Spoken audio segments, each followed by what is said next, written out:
Claudiu Niculescu se pregătește să execute. Niculescu a marcat pentru Dinamo 8 goluri în acest campionat. Dănciulescu l-a reușit pe al 11-lea.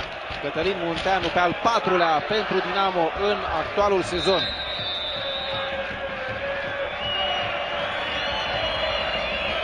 Da, zidul este în poziție regulamentară. Claudiu Niculescu, gol!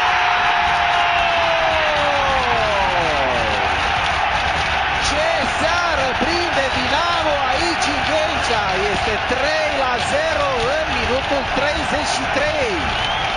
Este incredibil! Prima partidă din acest campionat în care Steaua primește 3 goluri și o face chiar în Ghencea și în fața marii rivale.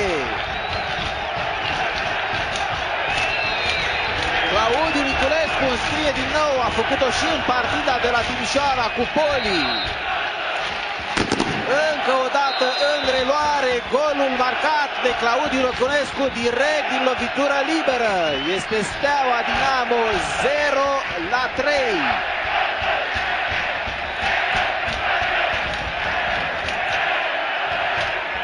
Liniște pe stadionul Ghencea, sigur mai puțin cei 2000.